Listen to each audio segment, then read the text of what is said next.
माशाल्लाह, ये सब्ज़ी मैंने बनाई है, बहुत ही मज़ेदार और इतनी झटपट बनेगी कि मैं आपको क्या बताऊँ। क्योंकि मुझे देखें ये सब्ज़ियाँ बहुत पसंद हैं, आपको भी अच्छी लगती होंगी। अगर आपको ये सब्ज़ियाँ अच्छी लगती हैं तो आप ये रेसिपी ज़रूर ज़रूर बनाएंगी। इसमें मेरे पास सारी सब्ज़ी हैं जो सर्दियों की आमद पे ही शुरू हो चुकी थी और हम इनको अब स्टार्ट करते हैं। इसमें हैं गोभी, गाजर, मटर, शलजम, मूली और जनाब अदरक कटी हुई, बैंगन और पालक। पालक मेरे पास ब्लांच किया रखा था, आलू हैं और ये ऊपर जो आपको नज़र आ रहा है बारीक सा, ये कसूरी मेथी है। तो आए हम स्टार्ट करते हैं। सबसे पहले हम 2 हरी प्याज को पैन में डाल देंगे आधा कप ऑयल में, क्योंकि इतनी सारी सब्ज़ी है तो थोड़ा सा ऑयल तो डलेगा।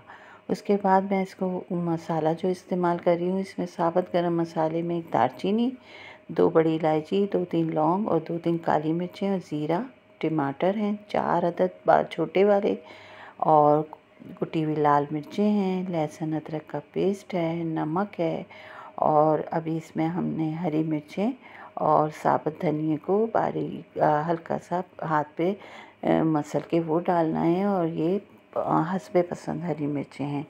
पालक तो है ही, इसमें से हम थोड़ा सा लेंगे, पूरा नहीं लेंगे। तो हमारी प्याज ये हल्की हल्की सी हो चुकी है, तो अभी मैंने इसके अंदर मसाले को डाल के भून लेना है, क्योंकि टमाटरों का गलना आना ज़रूरी है, तो इनका नरम होना ज़रूरी है। जब ये नरम हो जाएंगे तो मैं इसमें सबसे पहले पालक को डालूँगी, क्योंकि पालक में भी हल्का सा पानी है, फ्रीज़ हुआ हुआ है।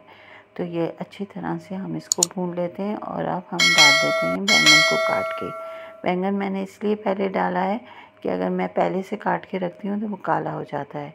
बैंगन भून चुका है, अब हम तमाम सब्ज़ी जो भी इसमें थी, गाजर, मूली और आलू, अदरक के पीस, सब कुछ हम इसमें डाल के, और बंद गोभी भी ली है मैंने इसमें थोड़ी सी, खूब अच्छे से हमने इसको भून लेना है। और कसूरी मेथी भी इसमें साथ ही डली हुई थी। जब ये अच्छी तरह से हम इसको ढक के पकाएंगे ताकि ये सब्ज़ी अच्छी तरह से अपने पानी में गल जाए। ये देखें, अब ये भुन गई है और इस पे मैं डालूँगी पिसा हुआ गरम मसाला। और अब ये मैंने जब डिश आउट किया और इस पे मक्खन डाला, उफ़! क्या तो खुशबू थी और क्या जायका था। ऊपर से हरा धनिया और बस मक्खन। ये तो थोड़ा है मक्खन, आप ज़्यादा भी डाल सकते हैं, जितना आपको पसंद हो, क्योंकि मक्खन भी ज़रूर खाना चाहिए। तो कैसी लगी रेसिपी ज़रूर ज़रूर बताइएगा। अल्लाह हाफ़िज़।